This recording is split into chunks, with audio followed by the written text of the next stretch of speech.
Hello and welcome again. My name is Kadir.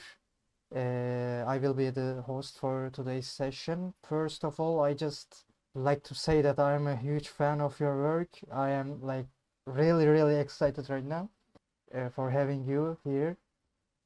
Before we dive into questions, I just wanted to talk about our club real quick. We are in Istanbul, Yıldız Technical University. We are the Digital Game Development and Digital Gaming Club. I know it's a really long name, but That's a proper name.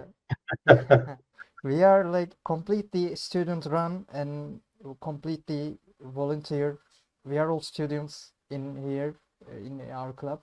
We have, I guess, over 1,000 members. We just like organize game jams, technical trips to game studios, and industry talks with the really experienced developers like you. And yeah, so like most of our members knows you as the great mastermind behind the God of War cinematics, of course.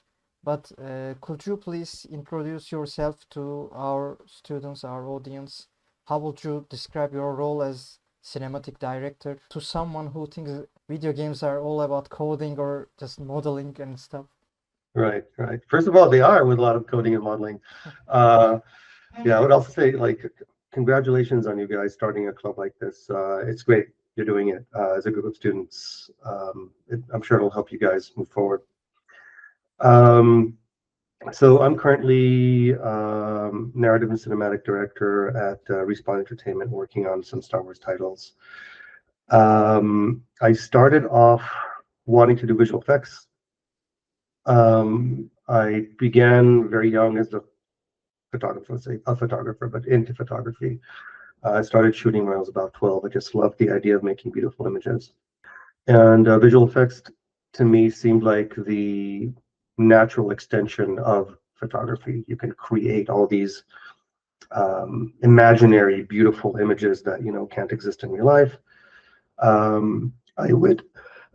moved to California to study visual effects and also studied animation, and had my first job in the visual effects industry. Did like 8 films, Spider-Man, Matrix, Fantastic Four, Blade, all sorts of films, and realized the film and visual effects industry wasn't really for me.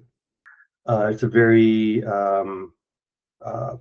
lot of effort, not a lot of reward. Very high ego personalities. I wanted something that was a little bit more comfortably creative. And after a few years in visual effects, I moved to games, taking what I learned in the visual effects and photography in college to try to kind of see if I can make a merge of that into the visual effects, into the games industry for visual effects. And that's when I started learning about real-time cinematography, what you can do in game engines and render in real time. Back in the day, this was the very early 2000s, the engines were weaker. So what we could do in real time wasn't really what we can do in real time now. But I started understanding real-time motion capture, real-time facial capture, real-time performance, real-time virtual cameras, and then started pushing it forward. Started working at High Moon Studios on a Jason Bourne product. Then moved to some wrestling games. Then EA with Command and Conquer. Then Sega with some Sonic games. Then moved over to Sony to kind of hammer out what we're going to do with the reboot of God of War. That's a whole obvious story in itself. Then after close to about 8 years at Sony, I moved on to Respawn. Yeah, it's quite a long story, actually. I'm an old man, you develop the stories. I like to make the joke, but hopefully, the best of my life is ahead of me. Yeah, One will tell.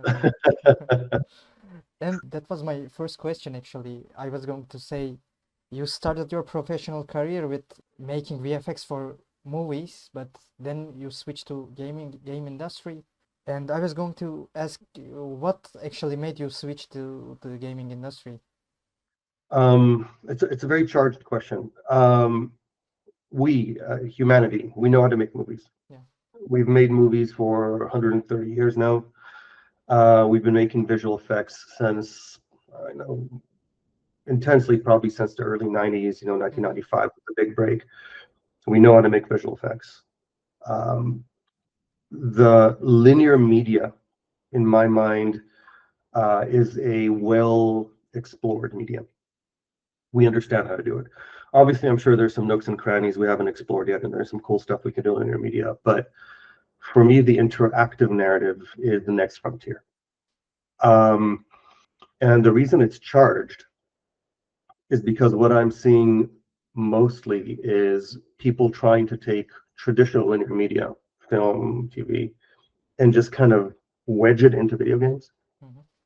I believe video games are a different medium altogether. And I just think we haven't found it yet. So I'm a lot more curious to break that ground and explore that ground than do more of something we already know how. Yeah, I couldn't agree more actually. Well, I think that there's gonna be a lot more people who's gonna switch from like regular filmmaking to interactive filmmaking, like FMV games, etc., etc. I think there's gonna be hell a lot of more people doing that. I hope so. Yeah. And I hope we even break the FMV, because the FMV is I would say the obvious next step. Yeah, the easiest way to make. Because again, we're taking something we know how to do, and now we're kind of breaking it apart into maybe branching or maybe choices. But in my mind, I know if you're familiar with a show or story, Westworld, where Westworld is the epitome of video games, Definitely. right? That's the end game, right? You're in a fully interactive environment where the story tells itself with you. Obviously, it's still science fiction. The question is, how much of that can we do with what we have? Where, in my mind, the key word is agency. FMVs give some level of agency and choice. You have a choice, this or that, but then you kind of go from one train track to another train track to another train track. How do you give the player the wheel, right? Take the tracks away and just let them go. And what does story mean in that environment? And what does cinematics mean in that environment? And what does cinematography mean in that environment? I think those are the bigger questions, and they're kind of like, the holy grail questions that I think we're still trying to figure out. Yeah, they're still waiting for answers, and the longer it gets to that point, there's gonna be more and more questions with that. Yes, we're digging for dinosaurs now.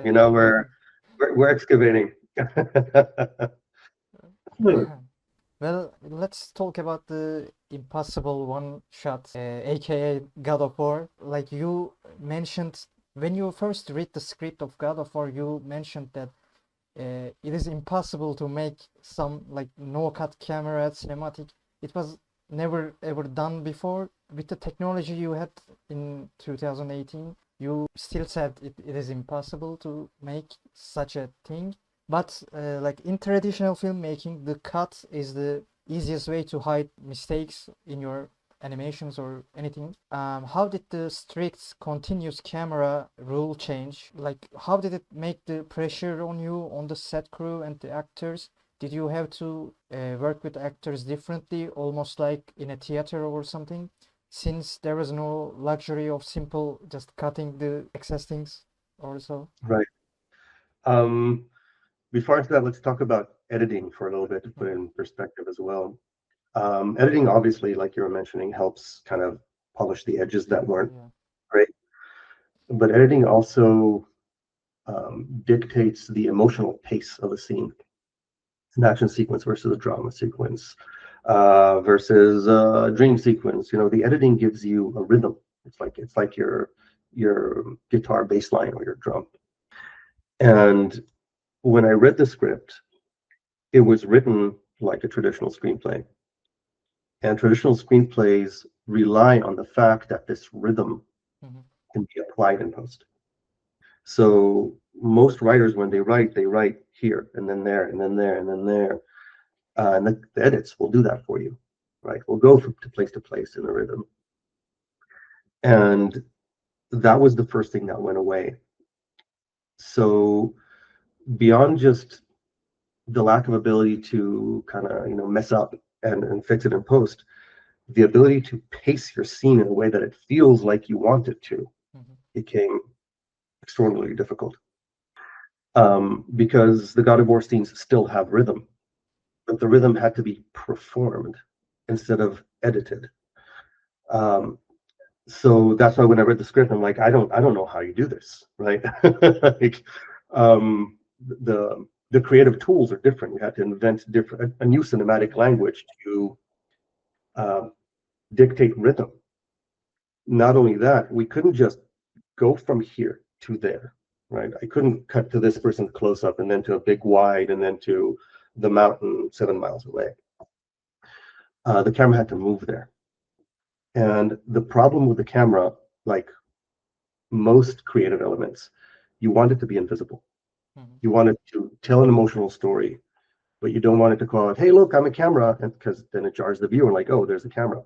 Same goes for compositing and lighting and music. It all has to just be. Can't take it. So you can't just fly the camera around, right? So it was a little bit like a stage play, but what I didn't want it to look like is like a stage play, where a camera just sits back, creates a fourth wall, and people just do things in front of it, because that's incredibly boring.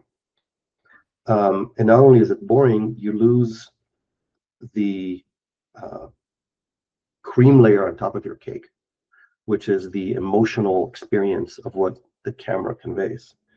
So I still wanted to reach my close-ups and find the right lens I needed and get to the compositions I wanted to, but without cutting there. So what we had to do, we had to, first of all, figure out how do we create a virtual camera, because we needed a camera on set to make sure that things land where they land as we're shooting them, because I can't just slide things around. Well, I can slide things around the post, it's animation, but things will slide and that looks weird. So we started with really rudimentary virtual cameras, like just markers on a stick on a monitor. And then we upgraded and we ended up working with a company called Technoprops, also create the equipment for James Cameron and his projects. We solved that problem. That took a little bit. And then how do we take that technology and have it play back what you're watching in real time as you're performing? You have to solve that problem. And then it was a matter of creating a new psychological approach, creative psychological approach to what is this camera language. And we found that it's like a dance. When you dance, you have your dance and you have your dancing partner. And you can either each dance yourself how you want to, and the dance kind of looks goofy, or you have a choreographed dance together and now it looks poetic. So the action in front of the camera and the camera itself were choreographed together. So every time we needed to have a certain camera move, we actually had the actor move to promote the movement of the camera. So it was a choreographed dance, essentially, that from camera looked amazing. I mean, I hope. I was very happy with how it turned out. I hope it looked amazing. But if you go to perspective camera and just look at what the actors are doing in 3D, it looks absolutely nonsensical and kind of strange, which some of our fans did and was a little embarrassing, but that's okay. Kind of, shows how it's done. So it was a dance choreography, and I was lucky to have actors that were very understanding and hit their marks on a surgical level. We had it looked like somebody threw confetti on the floor. We had tape in the shape of the actor's name with Mark 1, Mark 2, Mark 3, Mark 4, Mark 5, and sometimes they had 30 to 50 marks per scene.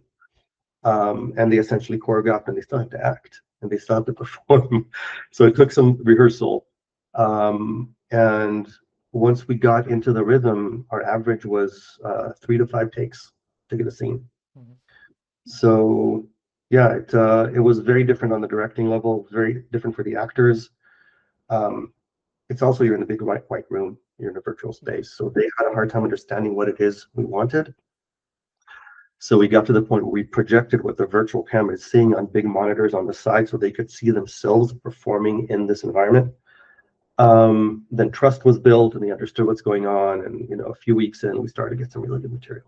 Yeah, and that is actually how you cut the like mathematically perfect solution to make it more organic, more like human-like. I mean, that's brilliant. That's like, what can I Thank you. say? Thank you. Think of it as mathematic is I think is a misnomer, and this is something I'm actually encountering a lot. It's like, myself included, I have that same sin, looking for the solution. What is that box to check? Here's how it's done. That's more of a how way of thinking. I find that what helps more is the why way of thinking. Like, what am I trying to achieve? Why am I doing what I'm doing? What kind of emotion am I trying to achieve? What kind of feel am I trying to achieve? And then the how just kind of happens. Well, one of the biggest fears of any cinematic director is the skip cinematic button in the cinematics, definitely, since you are making an interactive kind of experience. With God of War, the seamless camera removed the cut between gameplay and storyline by effectively removing the psychological trigger to press skip button. Do you believe the future of game storytelling lies in hiding the difference between playing and watching, so the player never feels like they are being interrupted when the cinematic comes out? Absolutely, yes. 100%. If there was more than 100%, then add to that. But I don't know if the cut is the sin. It's part of it. This goes back to what I was saying about trying to kind of push our linear media understanding into game understanding. And also, oddly enough, ties together with the why behind the what. The way I see it is every time you present a piece of entertainment media to an audience, you have them sign a contract, like an invisible contract. This is what you're going to expect to experience. If I go to a movie, an action movie, I see the poster, it's like some guy with a gun and there's an explosion in the background. It's all, red and yellow and orange. I'm like, I know that's my contract, right? I'm not going to sit down for 2 hours, watch a lot of things blowing up. A game is also a contract. And the contract is you're going to sit down and make choices about what you want to do. And you're going to experience the world in a certain way. And the moment you break that contract, the player is going to hit that X button because, like, this is not what I came here to do. So what you want to do, which is what we did for God of War as well, is truly trying to understand what is that contract from an emotional experience standpoint. What is it that I'm experiencing emotionally when I'm playing this game, when I have agency? And then when I take that agency away, how do I maintain that same motion and rhythm and pacing so I can maintain that contract as best as I can? I could put edits in there too, but I can't completely break into a different world emotionally, experientially. So not cutting the camera is a very good way to start. It's just a very expensive and difficult way to start. There's other ways. But the questions are more subtle. What is the experience the player is experiencing? And how do I maintain that experience so they're not frustrated? If they're in a super high action event right now, running around, blowing stuff up, and then suddenly I cut into a very dramatic scene, then they're like, man, this is not where I was. Go away. I want to go back. So you have to find your emotional rhythm.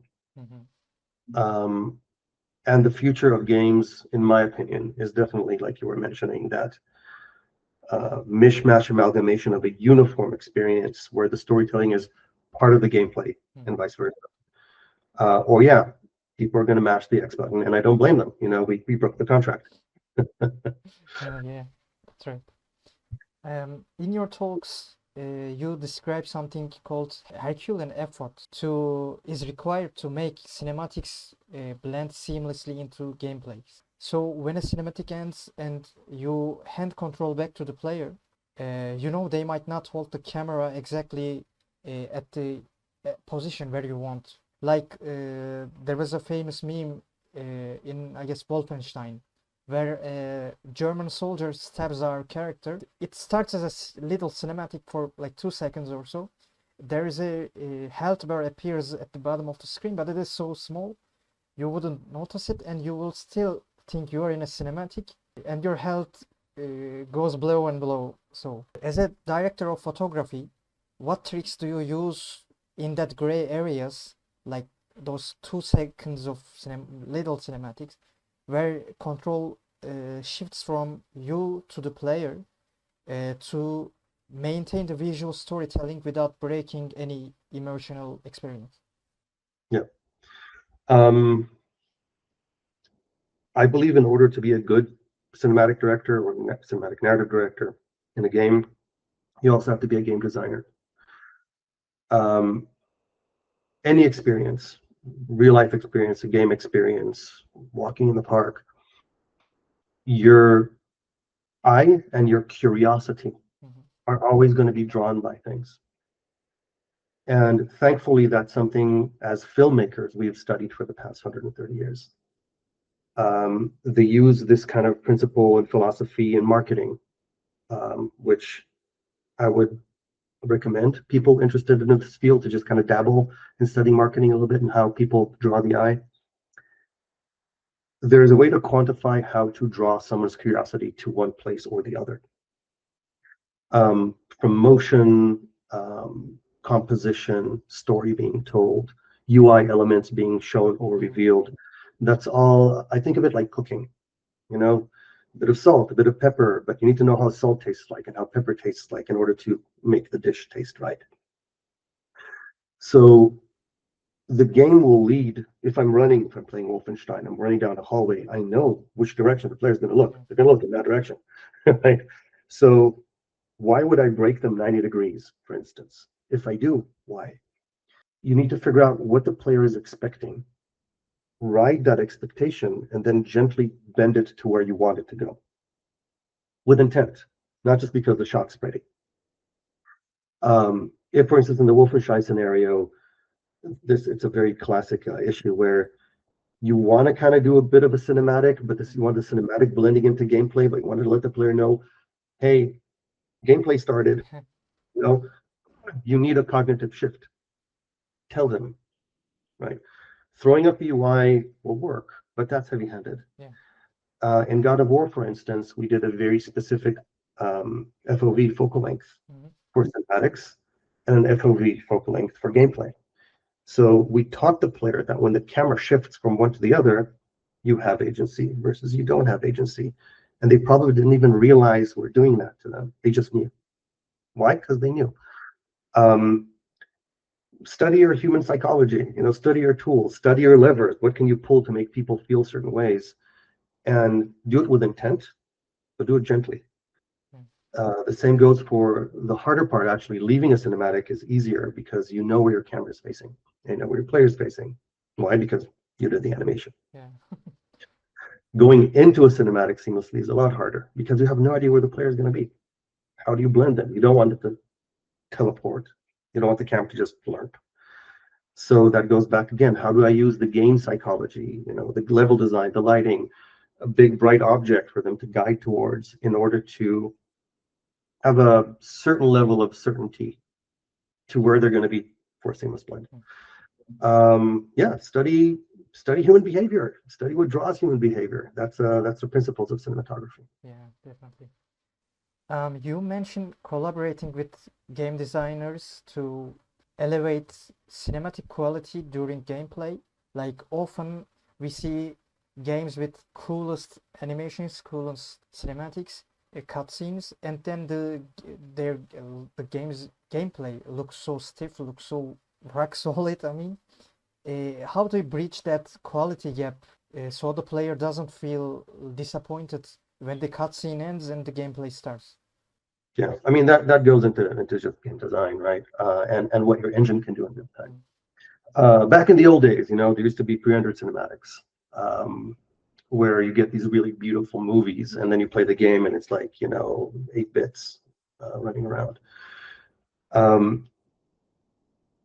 I tend to try to keep the same combat language, movement language, and so on and so forth that we find in the game, bring it into the cinematics, so they speak the same movement language. I wouldn't have my hero do a move that you can't do in the game, right? So the player doesn't go, oh, I wish I could do that on the sticks, right? And you have to be lucky to work with a strong team that has great animators, that the move set on the sticks feels great, that the combat set feels great. And when you do your cinematics in real time, you're using the same world environments, the same lighting schemes.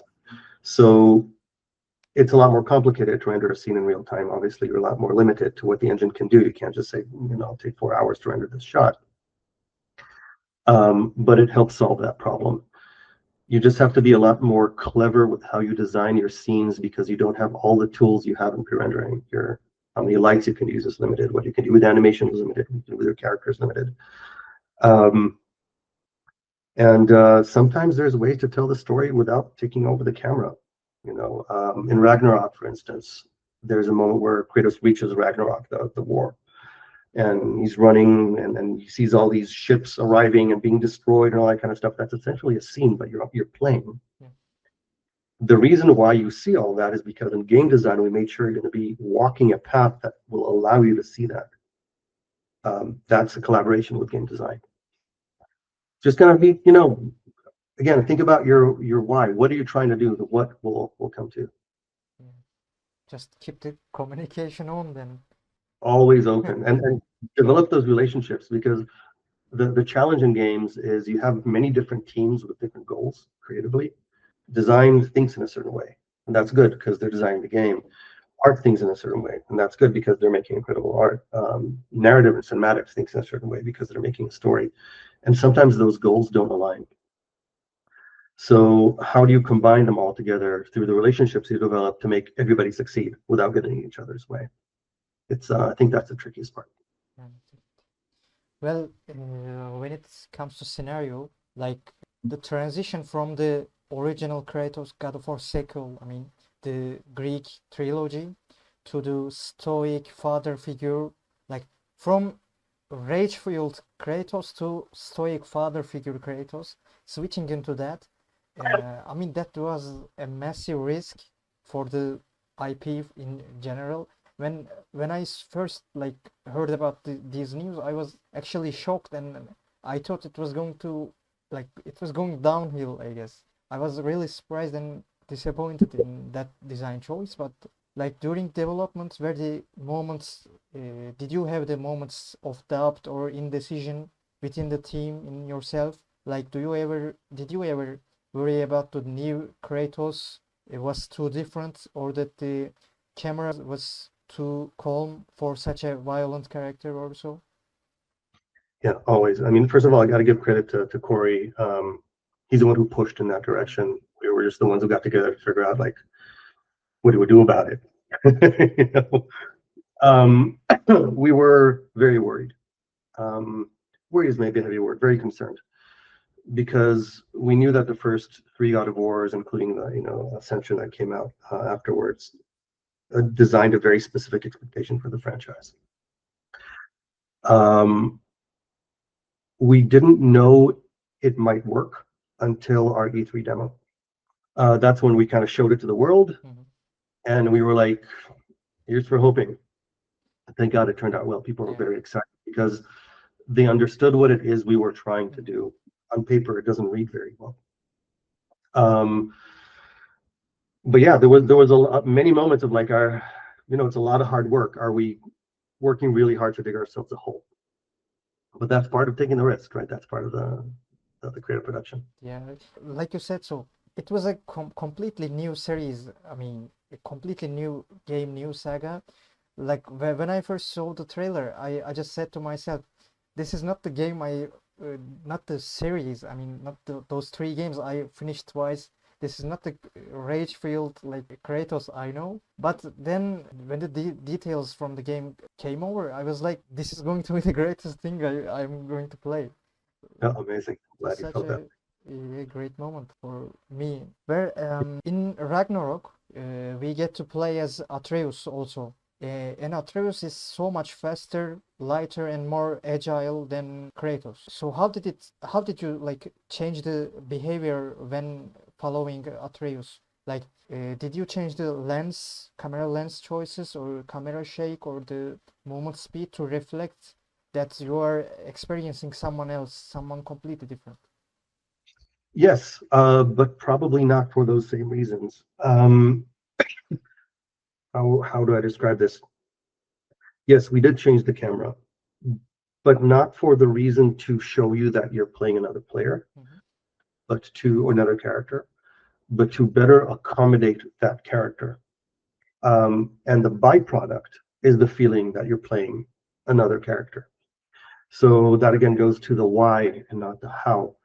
Atreus moves faster, so you need to see better around and ahead of you in order to, as a player, track your path. So we went a little wider. Atreus also has a faster footfall. So we changed and tweaked the camera shake animations to accommodate his physicality. That was all to serve Atreus and serve the player playing Atreus, which resulted in a change in the camera. So it was more of a byproduct than a design, if that makes sense. Yeah, definitely. Well, the continuous shot technique isn't just unique to the games where, well, there are films like 1917 and Birdman. They are all famously used the continuous shot technique to create their tension and immersion. Like, what is the fundamental difference between crafting a one shot for a passive audience in a cinema versus an interactive player experience playing games? Like, in a movie, the camera path is fixed forever, but in a game, the player can look away or move different places just before a cutscene starts or ends.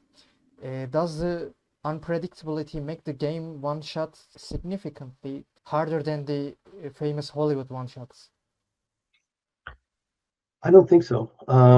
I think barring the technical blend into the scene, which we touched on a little bit, where you have to work with the game design and kind of go into a bit of like, human psychology to figure out how you can mostly get the player close to where you want them to be in order to blend, which is not easy, but that could be, a talk in itself. The oneer is similar. The difference is what you're trying to achieve. And this again goes into the why. Shooting a one shot for the sake of a one shot, you can do that. Honestly, you can take your smartphone and run around and shoot something, and you're going to have, until you run out of memory, you're going to have a one shot. The question is what you're trying to create and achieve. So what I'm finding when I'm mostly looking at one shots, there's a cinematographer that I absolutely adore, Chavo. He shot Children of Men, he shot Birdman. He's The Revenant. He is very good at that feel of what it means to shoot a one shot. And for me, what a one shot is a way to take your viewer and make them present in the scene. If you look at something like Spielberg's work, where incredible director, but he's a very objective director. He puts you in the theater or on your sofa to kind of have your God's eye point of view to watch a thing that's happening there. While the one shot is more, you are here in the scene and you are experiencing it as if you are there. And it's a very subjective point of view. And on the emotional experience, they're, kilometers apart. That goal of creating the subjective experience, I think, is shared in film and in games. The reason why I personally doubled down on it in games is because playing a game is a subjective experience. I have an avatar that I'm running around with and doing things with, and that avatar is me, and I'm making the choices. That's a very subjective experience. And if I'm now going to cut to a cutscene and create a very objective experience with a lot of camera shots and wide angles, my emotional perspective to the material is now different. Right? Yeah. So the one shot is a method to try to maintain the emotional relationship between the viewer and the material.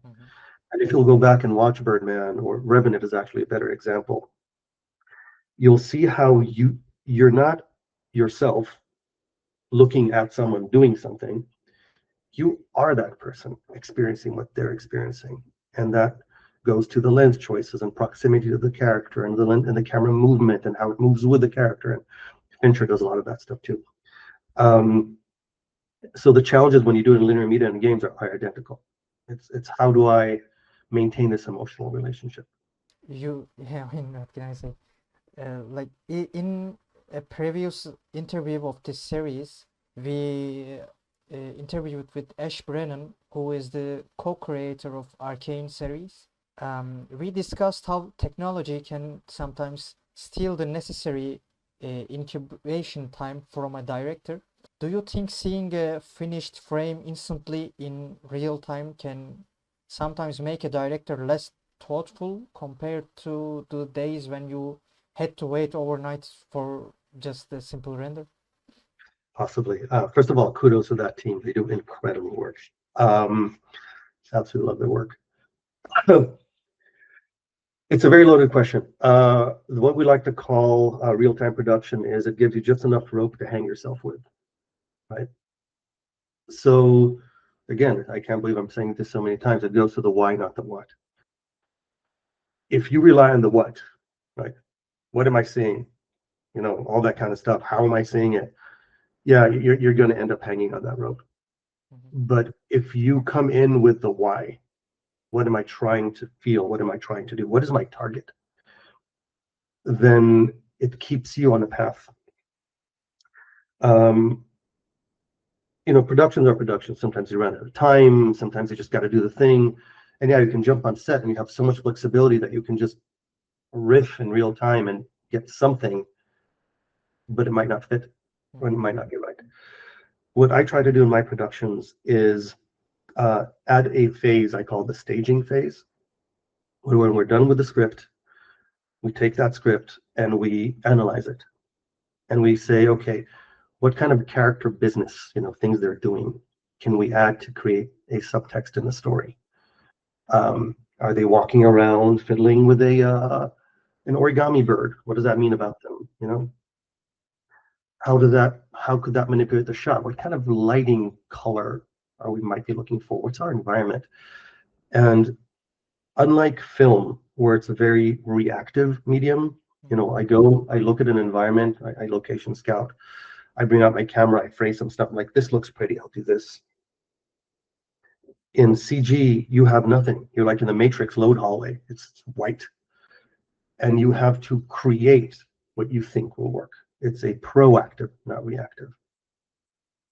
So in my point of view, at least, if you proactively know where you want to go and you already have a plan, you shoot it in grayscale, you know, with half of the environment missing, with no lighting, with no facial expressions, but with the compositions and cameras, and you know in your mind where you think it needs to go, and you guide it there through the production.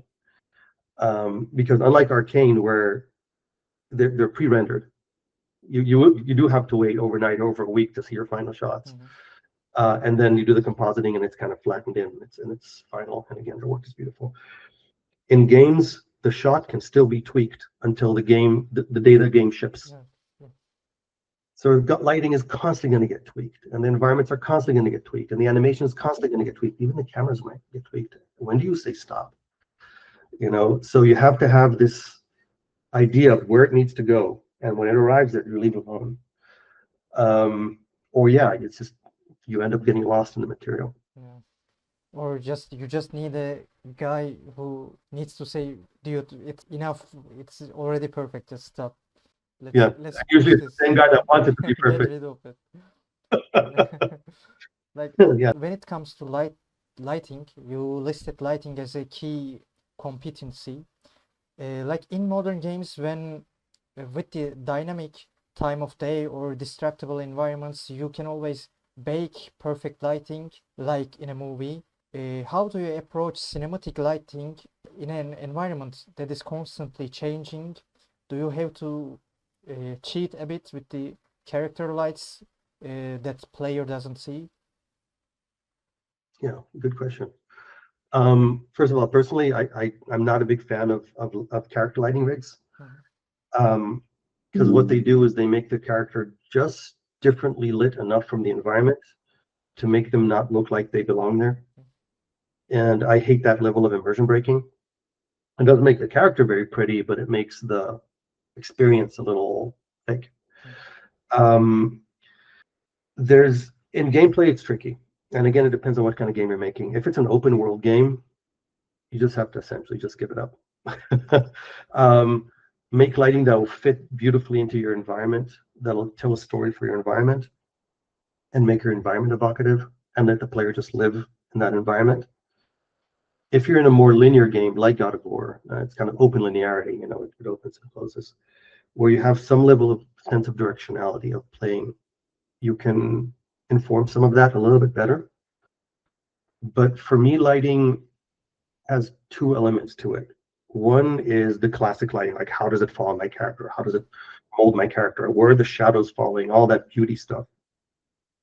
And then there's the tone and mood of it.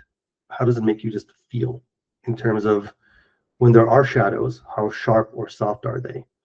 What's the color of my key light? Is it romantic? Is it scary? Is it cold? Is it blue moonlit light, or is it, warm sunset? That level of mood control is a lot more key in gameplay. While when you have control over your camera and character and all that kind of stuff, you can do a lot more of that beauty lighting. But for me, the tone and the mood are always high priority. I mean, cinematography is like writing with lights basically. The lighting and the audio are, for me, it's like 80% of the job.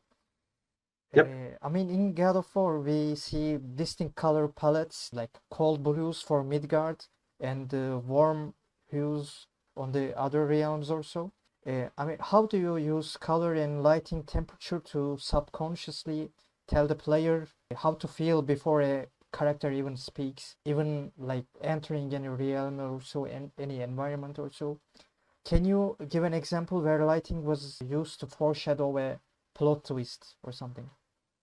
Sure. So to give credit where credit is due, a lot of the game environment lighting was designed by our team that built the concepts for our landscapes and executed by our in-game lighting team. I took those as a reference to move forward into the cinematics to keep them totally combined. There are moments, I forget if it was in Ragnarok or in 2018. Let me see if I think it was in 2018, where in the cinematics we did use lighting to foreshadow what is going to happen with the characters, mostly with Atreus. And this stuff is kind of like pulling the curtain and showing the Wizard of Oz, you don't want that stuff to be so heavy-handed that somebody goes like, I see it. The same goes, like you mentioned, for music. For me, those lighting and music are the back door into our psyche. We know and understand and feel them without realizing we do. So we had a moment where Atreus realizes that he is a god, and he starts becoming a little bit of an egomaniac to the point he gets a little destructive. Mm-hmm. We have a moment where Kratos and Atreus are having an argument about what it means to be a god, and Kratos telling, don't go down that path. I went down that path. It's a bad path. And during the argument, they're in this kind of overcast, diffuse lighting, and Atreus kind of pushes Kratos away and says, I am going to do what I do. And he walks away into this stove lighting, kind of very Godfather. And they continue the argument from there. And I found that really poignant. We do that with Atreus all across the game as his arc goes. So yeah, it's a fun tool. Yeah. And obviously the music helps there as well. Like when Atreus was becoming more like self-aware about his he was realizing he's also a god. Like I was like, so the story at the end was just a father and son story, and it was all about human nature actually. I was like, he's he's just a teen. He's getting into puberty, I guess. I was feeling like I am his father or something. I had that connection with me and Atreus. That's amazing. I'm glad to hear. Based on who you are, you were either sympathizing with Atreus or with Kratos, based on how old you are and your relationships, right? Yeah. Well, the action sequences in games, especially like hack and slash or the ones that they can become visual chaos, like it's chaotic, like all the particle effects and fast movements and so. Like, what is your golden rule in action cinematography? How do you keep the fight so clear so the audience knows what exactly going on in that scene, where the enemy is, without the camera actually getting lost in the scene? Yeah. Well, again, that's something that you can, spend hours talking about. I'll see if I can get the gist of it. First of all, I don't know if I've mastered action sequences. It's definitely something that I'm probably going to be studying till my final days doing this stuff. Especially action sequences and oneers. They're even more complicated because you can't, again, control your pacing in a way that the edit gives you control over. They're far more planned out than people realize. And there's a lot of experimentation as well. A really good case study for me was the first Mad Max, the first reboot Mad Max, not the originals, where I had the same reaction. Like, these action sequences are absolutely insane, but you're never losing me. How are you pulling this off? And what they did in Mad Max was something specifically for them, where they made sure to never lose the action from center frame. So they kept the action always center frame, kept the camera feeling like it's moving, like it's looking all over the place. It actually isn't. And then an incredible amount of chaos around center frame. So you feel that level of chaotic excitement on the outside, but you never lose sight of the center. That was an interesting thing for me to kind of put as another salt for the dish. What I find is I had to fight my own initial instincts when I started doing this back in the day, where, just put a lot of stuff in the frame, make it exciting. It'll just be chaos. What is it do you want the player to see or your viewer to see? Take that piece of narrative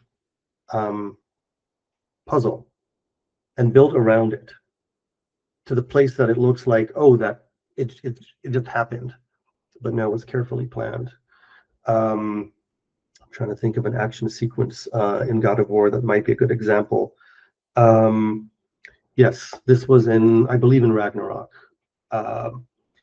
Kratos is fighting. He just rescued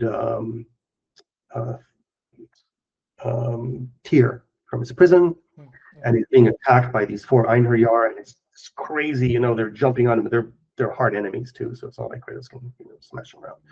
And one of them is coming in with a bat, and another one is coming in with an axe, and Kratos is, and then he ends up, jumping with one of them through a wall, and they tumble. So the idea was, what kind of action beat is he going to have with each one of these Einherjar? How do we get to that shot? And how fast can we move from one to the other without getting confused? And we had to play with that, and we found the rhythm. So it was a very controlled transition from high action to high action with a very specific compositional design for a beat that was pushed all the way until it almost broke and makes it look like it's complete chaos, but it was literally designed to the frame. So think about what action you want to be seen when. Think about how to build around it for it to be very clear, and then think about how to push it into chaos just enough to make it look accidental without going too far to the point you lose the viewer.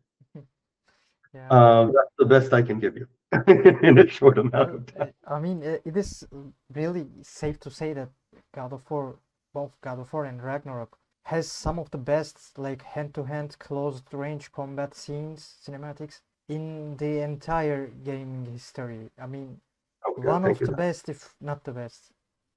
Thank you. I really super appreciate that.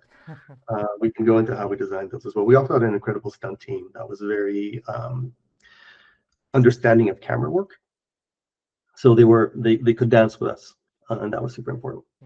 Well, and also like the close range combat, like hand-to-hand combat, is for me again the hardest to hardest to manage the scene, because player sees only sees the hands or so, but in the in Maya, Blender, in those 3D programs, you just don't have the both characters like fighting like in real life. You just have their hands or arms or so. It's really hard to combine all of that.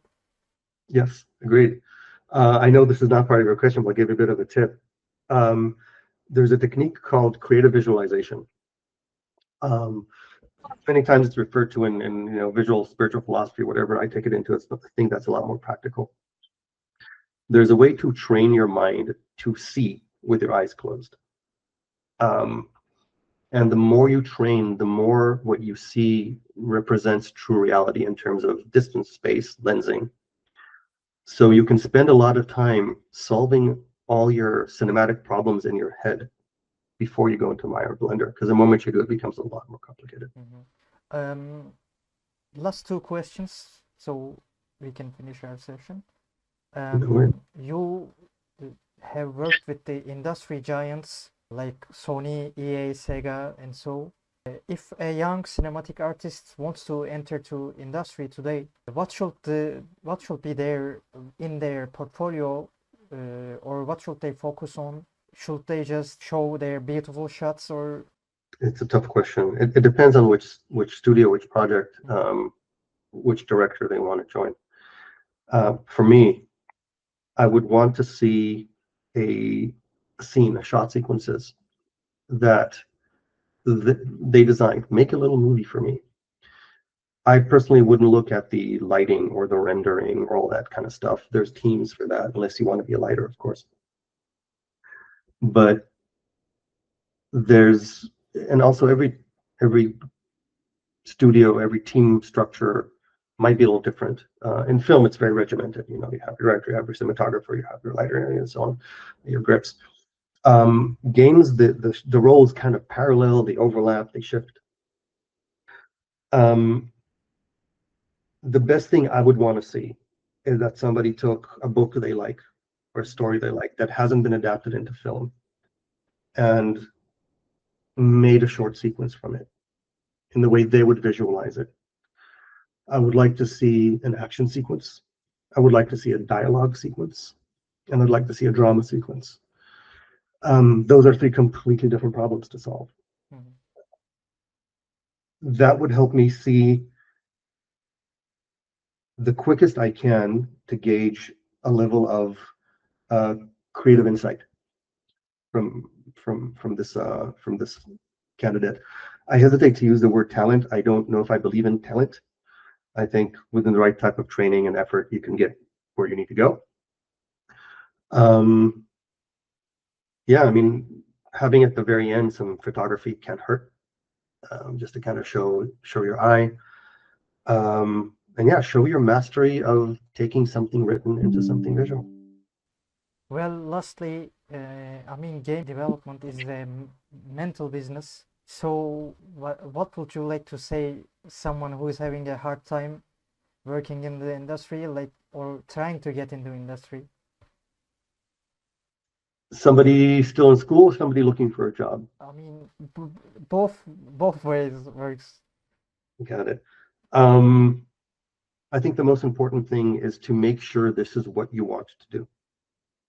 I know from my personal experience and experience of some of my friends,